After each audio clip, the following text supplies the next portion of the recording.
Assalamu alaikum. In this video I am going to explain you about electron transport chain.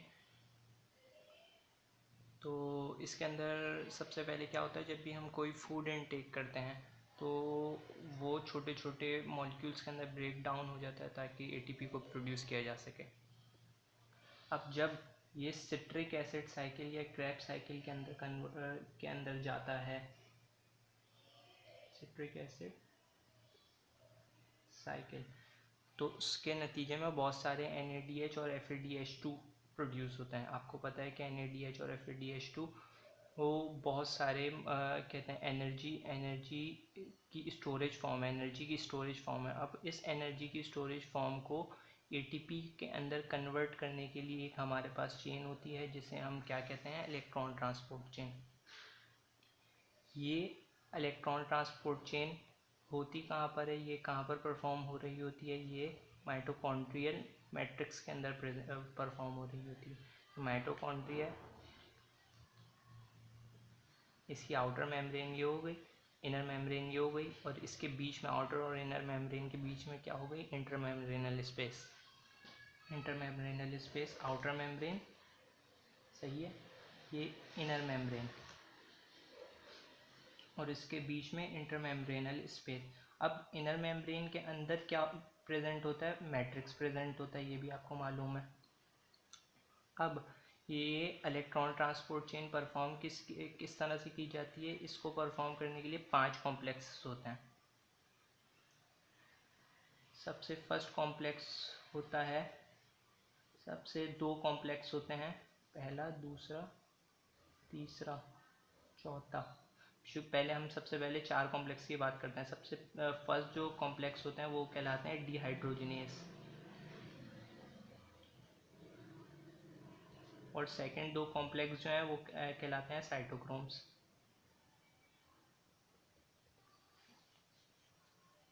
First जो 2 complex हैं उनमें सबसे पहला complex होता है NADH।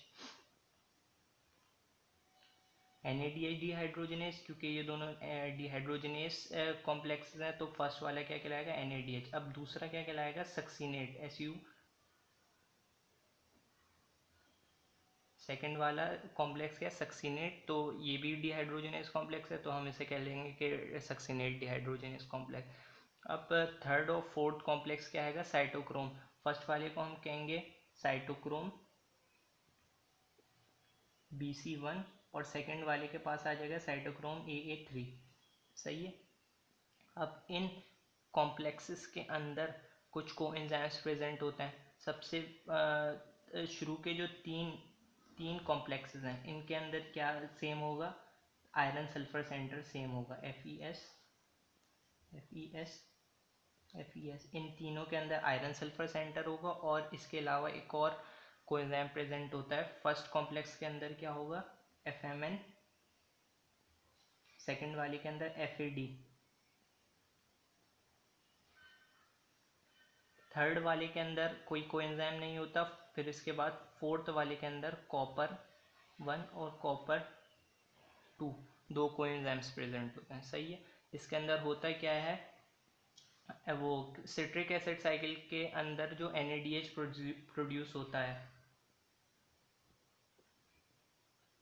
वो ब्रेक डाउन हो जाता है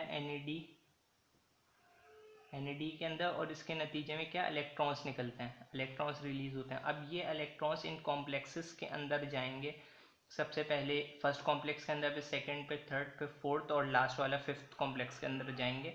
और इन इलेक्ट्रॉन्स की ट्रांसफ़र, जैसे फर्स्ट से सेकंड के अंदर गया, फर्स्ट कॉम्प्लेक्स से सेकंड कॉम्प्लेक्स के अंदर इलेक्ट्रॉन गया, तो इसके नतीजे में कुछ एनर्जी रिलीज होती है। अब ये एनर्जी इतनी होती है कि मैट्रिक्स के अंदर बहुत सारी तादाद में H पॉजिटिव आयन प्रेजेंट होंगे, बहुत सारे H पॉजिटिव आयन प्रेजेंट होंगे। अब जब एनर्जी रिलीज होगी इलेक्ट्रॉन के अंदर से, तो ये इतनी एनर्जी होगी कि ये H पॉजिटिव आयन इस कॉम्प्लेक्स के ज़रिए पास होते हुए इसके अंदर आ जाएंगे, इंटरमेम्ब्रेनल स्पेस के अंदर आ जाएंगे। अब क्या होगा, एनर्जी रिलीज हो जा रही है, H पॉजिटिव आयन ऊपर जाए जा रहे हैं। अब क्या होगा कि इंटरमेम्ब्रेनल स्पेस के अंदर H पॉजिटिव आयन की कंसंट्रेशन बढ़ने लग जाएगी, और मैट्रिक्स के अंदर क्या होगा, H पॉजिटिव आयन की कंसंट्रेशन कम होने लग जाएगी। तो क्या होगा इसके नतीजे में, फिर आएगा कॉम्प्लेक्स 5 आएगा और क्या करेगा, सारे H पॉजिटिव आयन को down the concentration gradient move करवाना शुरू कर देगा। इसके नतीजे में हमारे पास क्या होगा, एटीपी प्रोड्यूस होगा। सही है। और इसके अलावा हाँ, इन पांचों कॉम्प्लेक्स के साथ साथ इसके अंदर दो साइड में लुढ़कती हुई चीज़ें और प्रेजेंट होती हैं। इसमें सबसे इंटरमेम्ब्रेनल स्पेस के अंदर एक क्या होगी, साइटोक्रोम क्यू, और दूसरी एक और लुढ़कती हुई चीज़ होगी। सही है। अब कहते हैं प्रोसेस हम इसके नेक्स्ट वाले वीडियो में डिस्कस करेंगे। Thank you.